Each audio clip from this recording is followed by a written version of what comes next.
끝났다고 했습니다. 언론도, 전문가도, 지지자들조차 선언했습니다. 그의 시대는 완전히 막을 내렸다. 그런데 지금 이상한 일이 벌어지고 있습니다. 중국 스갭성 깊은 산중에서 수행하던 13살 소년. 그가 40년 은둔 공동체에서 본 환상이 한국에 퍼지고 있습니다. 핵심은 단 하나. 죽은 줄 알았던 지도자가 2월에 다시 일어선다. 우연일까요? 사실 1. 소년은 2024년 한국 정치를 전혀 모른 채 이 예언을 기록했습니다. 사실 2. 그가 묘사한 인물의 특징이 실제와 일치합니다. 사실 3. 그가 예견한 국회의 물리적 충돌은 이미 현실이 되었습니다. 사실 4. 하늘의 이상한 빛 목격 제보가 급증하고 있습니다. 환상에는 날짜가 있습니다. 2026년 2월 1일 백두산 정상에서 붉은 불사조와 푸른 불사조가 하나로 융합되는 날. 그 직전 남쪽 땅에서 한 인물이 솟아오릅니다. 오늘 이 예언의 전모를 공개합니다. 정치, 경제, 사회, 동북아 전체의 격변. 모든 것이 하나로 연결됩니다. 판단은 여러분의 몫입니다. 시작하겠습니다. 이 예언이 어디서 시작되었는지부터 말씀드리겠습니다. 중국 스냅성, 해발 3,000m가 넘는 산맥 깊숙한 곳에 작은 수행 공동체가 있습니다. 40년 넘게 외부와 단절된 채 오직 영적 수련에만 몰두해 온 사람들입니다. 텔레비전도 없고 인터넷도 없고 세상 소식이 들어오지 않는 곳입니다. 이곳에 13살의 나이로 들어온 소년이 있었습니다. 이름은 류밍. 또래 아이들이 학교에 다니고 게임을 할 때 이 소년은 새벽 4시에 일어나 명상했습니다. 고대 경전을 암송하고 스승들의 가르침을 온몸으로 받아들였습니다. 류밍은 어릴 때부터 남달랐습니다. 마을 사람들의 길흉화복을 미리 알아맞혔고 처음에는 우연이라 여겼지만 그의 말이 하나둘 현실이 되면서 주변 사람들은 경외심을 품기 시작했습니다. 스승들은 말했습니다. 이 아이의 눈에는 보통 사람이 보지 못하는 것이 비친다. 그러던 어느 겨울밤, 류밍에게 이전과는 차원이 다른 환상이 찾아왔습니다. 깊은 명상 속에서 그의 영혼이 육체를 벗어났습니다. 수천 리를 날아 도착한 곳은 한반도의 영봉, 백두산 정상이었습니다. 그곳에서 그는 2마리의 거대한 불사조를 보았습니다. 한 마리는 붉은 빛을 뿜어내고 다른 한 마리는 푸른 빛을 뿜어내며 서로를 마주 보고 있었습니다. 오랜 세월 대립해온 듯 보였지만 그 눈빛에는 분노가 아닌 그리움이 서려 있었습니다. 적대감이 아니라 애틋함이었습니다. 류밍은 즉시 깨달았습니다. 붉은 불사조는 북녘을, 푸른 불사조는 남녘을 상징한다는 것을. 70년 넘게 서로를 경계해온 분단된 한반도의 두 형제였습니다. 환상은 거기서 끝나지 않았습니다. 하늘에서 특별한 빛이 내려오자 두 불사조가 서서히 움직이기 시작했습니다. 서로에게 다가가더니 마침내 하나로 융합되어 찬란한 황금빛 존재로 거듭났습니다. 그 융합이 일어나기 직전 류밍은 결정적인 장면을 목격했습니다. 남쪽 땅에서 한 인물이 우뚝 솟아오르는 모습이었습니다. 류밍은 기록했습니다. 그는 죽은 것이 아니었다. 때를 기다리고 있었을 뿐이다. 불사조가 재에서 다시 태어나듯 그도 절망의 재 속에서 부활한다. 왜 하필 2월 1일일까요? 류밍의 스승들이 설명했습니다. 이날은 목성, 토성, 화성이 특별한 각도로 배열되는 때입니다. 이런 행성 정렬은 500년에 한 번 나타납니다. 동양 점성술에서는 이것을 천지개벽의 전조로 봅니다. 하늘의 기운이 땅으로 쏟아져 거대한 변화를 촉발하는 시기입니다. 이 에너지는 한반도의 영적 중심지들을 관통합니다. 백두산에서 시작해 금강산, 설악산을 거쳐 한라산까지 땅에도 인체의 혈자리처럼 기운이 모이는 지점이 있습니다. 류밍은 이 지점들이 동시에 깨어나며 한반도 전체가 요동칠 것이라 전했습니다. 그런데 이런 거대한 변화가 갑자기 찾아올까요? 아닙니다. 우주는 항상 미리 신호를 보냅니다. 류밍의 환상에도 구체적인 징조들이 담겨 있었습니다. 하늘에서 나타나는 이상한 빛, 동물들의 기이한 행동, 사람들이 느끼는 설명할 수 없는 감각들. 놀랍게도 이 징조들이 지금 하나둘 현실에서 포착되고 있습니다. 며칠 전 서울 하늘에서 이상한 빛을 봤다는 제보가 쏟아지고 있습니다. 에메랄드빛과 보랏빛이 뒤섞인 신비로운 광채. 마치 북극에서나 볼 수 있는 오로라 같았다고 합니다. 그런데 이상합니다. 오로라는 극지방 가까이, 고위도 지역에서만 나타나는 현상입니다. 한반도의 위도에서 오로라가 관측된다는 것은 과학적으로 설명하기 어렵습니다. 물론 태양 폭풍이 극도로 강할 때 드물게 저위도에서도 보인 사례가 있습니다. 하지만 최근 목격된 빛은 일반적인 오로라와 본질이 다릅니다. 이 빛을 본 사람들은 공통된 경험을 이야기합니다. 단순히 하늘의 현상을 구경한 게 아니라 마음속 깊은 곳에서 무언가가 움직이는 느낌을 받았다고 합니다. 어떤 이는 갑자기 눈물이 났고 어떤 이는 오래전 돌아가신 부모님 생각이 떠올랐습니다. 설명할 수 없는 감정이 밀려왔다는 증언이 수백 건에 달합니다. 정부와 기상청은 서둘러 해명에 나섰습니다. 특이한 대기 조건에 의한 광학 현상입니다. 중국발 미세먼지가 빛을 굴절시킨 결과입니다. 그러나 이 설명을 납득하는 사람은 많지 않습니다. 왜냐하면 이 빛은 과학 장비로 정확히 측정되지 않기 때문입니다. 분광기로 분석해도 알려진 어떤 광원과 일치하지 않습니다. 사진에는 찍히지만 정체를 규명할 수 없습니다. 인터넷에서는 뜨거운 논쟁이 벌어지고 있습니다. 회의론자들은 집단 착각이라 비난하고 영적으로 민감한 사람들은 하늘이 보내는 메시지라고 확신합니다. 과학이 모든 것을 설명할 수 없다면 우리가 모르는 진실이 또 무엇이 있을까요? 하늘만 이상한 게 아닙니다. 땅 위의 생명들도 반응하고 있습니다. 전국 곳곳에서 개들이 북쪽을 향해 울부짖는다는 신고가 접수되고 있습니다. 한두 마리가 아닙니다. 아파트 단지 전체의 개들이, 시골 마을의 개들이 마치 약속이라도 한 듯 같은 시각에 같은 방향을 바라보며 웁니다. 새들의 움직임도 심상치 않습니다. 평소 규칙적으로 이동하던 철새들이 갑자기 방향을 바꾸거나 하늘에서 기묘한 형태를 그리며 선회합니다. 더 흥미로운 현상이 있습니다. 많은 사람들이 시간이 빨라졌다고 느낀다고 합니다. 하루가 예전보다 훨씬 빨리 지나가고 일주일이 순식간에 사라지는 것 같다는 겁니다. 단순한 착각일까요? 아니면 우리 민족 전체가 공유하는 집단 무의식이 무언가를 감지하고 있는 걸까요? 우리 조상들은 말했습니다. 산천초목이 먼저 안다. 자연은 인간보다 먼저 변화를 감지합니다. 동물들은 지진이 오기 전에 도망치고 새들은 폭풍이 오기 전에 둥지로 숨습니다. 지금 자연이 보내는 신호를 무시해도 될까요? 하늘과 땅이 이렇게 요동치는 동안 인간 세상은 어떨까요? 자연의 경고가 울려 퍼지는 바로 이 순간, 대한민국의 정치 무대에서는 전례 없는 혼란이 펼쳐지고 있습니다. 마치 보이지 않는 압력이 사회 전체를 짓누르듯 균열이 시작되고 있습니다.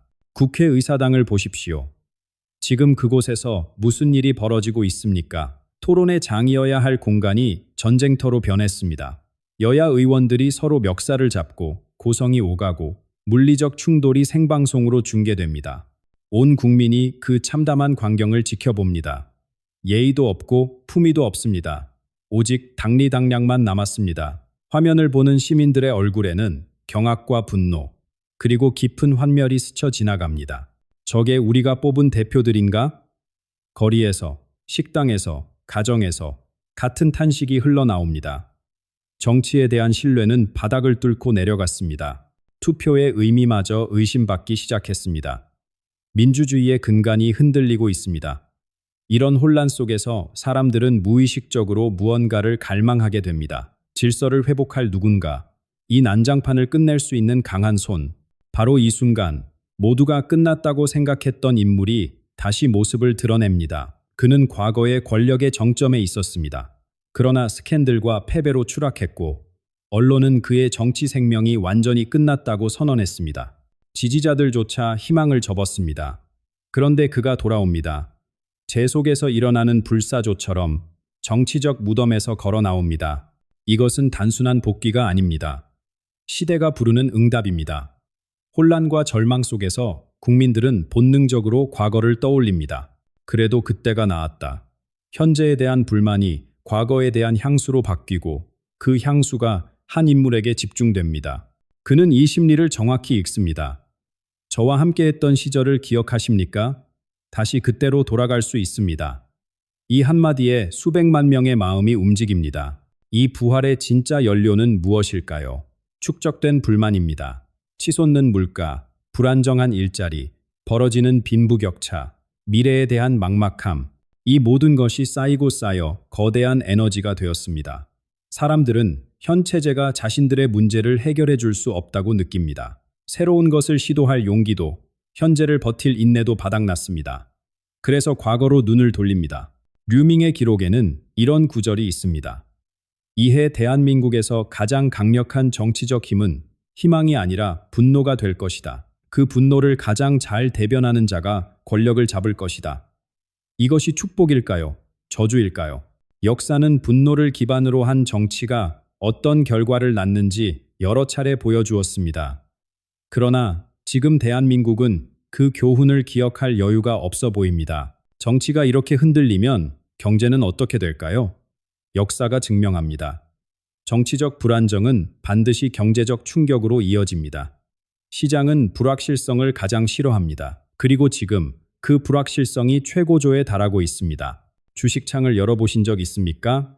요즘 숫자들이 심상치 않습니다. 코스피 지수가 설명할 수 없는 하락을 거듭하고 있습니다. 이상합니다. 기업 실적은 나쁘지 않습니다. 경제 지표도 크게 흔들리지 않았습니다. 그런데 주가는 떨어집니다. 하루에 몇 %씩 마치 보이지 않는 손이 시장을 짓누르는 것처럼 미끄러져 내려갑니다. 전문가들은 원인을 찾으려 애쓰지만 명쾌한 답을 내놓지 못합니다. 사실 이것은 숫자의 문제가 아닙니다. 심리의 문제입니다. 정치 불안, 사회 혼란, 알 수 없는 불길한 기운, 이 모든 것이 복합적으로 작용하여 집단 공포를 만들어내고 있습니다. 주식시장은 본질적으로 감정의 게임입니다. 사람들이 두려워하면 주가는 떨어지고 그 하락이 더 큰 두려움을 낳아 또다시 하락을 부릅니다. 악순환의 고리가 시작된 것입니다. 주식보다 더 무서운 이야기가 있습니다. 부동산입니다. 수십 년간 대한민국에는 하나의 신화가 있었습니다. 땅은 절대 배신하지 않는다. 부모님 세대부터 내려온 믿음입니다. 그래서 사람들은 빚을 내서 집을 샀습니다. 영혼까지 끌어모아 아파트를 장만했습니다. 그런데 지금 그 신화가 무너지고 있습니다. 서울 외곽에서 시작된 가격 하락이 점점 안쪽으로 퍼지고 있습니다. 집값이 대출금보다 낮아지는 가구가 속출하고 있습니다. 건설 현장이 멈추고 있습니다. 완공을 앞둔 아파트 단지들이 텅 빈 채 방치됩니다. 건설사가 쓰러지면 협력업체가 쓰러지고 자재 공급업체가 쓰러지고 그 직원들의 가정이 흔들립니다. 도미노처럼 연쇄적으로 무너지는 것입니다. 여기서 끝이 아닙니다. 충격적인 소식이 터져 나옵니다. 대한민국 5대 대기업 중 하나가 전례 없는 부패 스캔들에 휘말립니다. 수십 년간 쌓아온 비자금, 조직적 탈세, 경영진의 횡령, 그동안 감춰왔던 치부가 한꺼번에 드러납니다. 국민들은 경악합니다. 대한민국 경제의 기둥이라 믿었던 기업이 속부터 썩어 있었던 것입니다. 이 사건은 단순한 기업 비리를 넘어섭니다. 재벌 중심의 경제 구조, 정경유착의 고질병, 겉만 번지르르한 성장 모델, 이 모든 것에 대한 의문이 한꺼번에 터져 나옵니다. 사람들은 묻습니다. 우리가 믿어온 것들이 모두 허상이었는가? 옛 시대의 경제 모델이 숨을 거두고 있습니다. 그러나 새로운 모델은 아직 태어나지 않았습니다. 공백의 시간입니다. 류밍은 이 시기를 검은 겨울이라 불렀습니다. 단순히 춥다는 뜻이 아닙니다. 희망의 빛이 사라지고 어둠만 남는 시기라는 의미입니다. 그러나 겨울이 영원한 적은 없습니다. 문제는 이 겨울을 어떻게 버티느냐입니다. 경제가 무너지면 사회의 다른 영역도 함께 흔들립니다. 돈이 마르면 권력 구조가 재편되고 사람들의 마음속에서 도덕의 기준도 흐려집니다. 지금부터 말씀드릴 일들은 더 충격적입니다. 2월에 세 가지 충격이 연달아 대한민국을 강타합니다. 첫 번째 충격은 국회에서 시작됩니다. 격렬한 회의가 진행되던 중 한 고위 정치인이 갑자기 쓰러집니다. 연단에서 말을 하다가 비틀거리더니 그대로 주저앉습니다. 이 장면이 생방송으로 전국에 중계됩니다. 수천만 명이 실시간으로 그 순간을 목격합니다. 구급대원들이 달려오고 들것에 실려 나가는 모습이 카메라에 고스란히 담깁니다. 병원으로 이송된 후 소식이 끊깁니다. 정확한 상태가 알려지지 않습니다. 루머가 퍼지고 추측이 난무합니다. 정치적 음모론까지 등장합니다. 이 공백 속에서 권력 투쟁이 시작됩니다. 누가 그 자리를 이을 것인가? 수면 아래 숨어 있던 갈등이 한꺼번에 터져 나옵니다.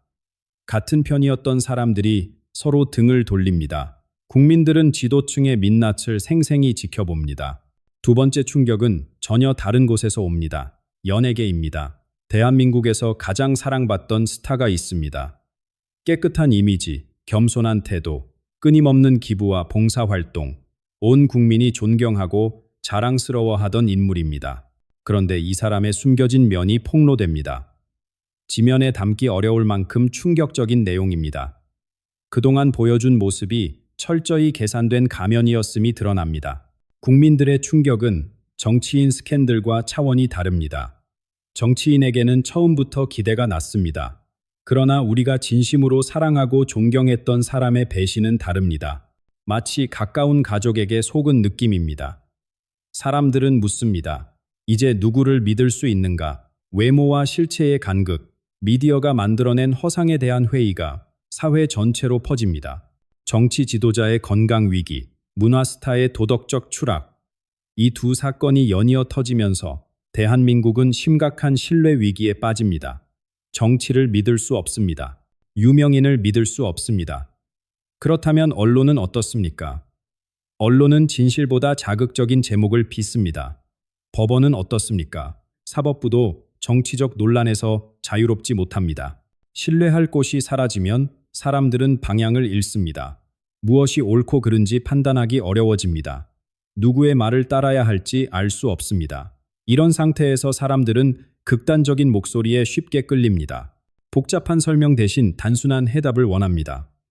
나만 따르면 된다고 말하는 목소리가 매력적으로 들리기 시작합니다. 류밍은 이 시기를 기록하며 경고했습니다.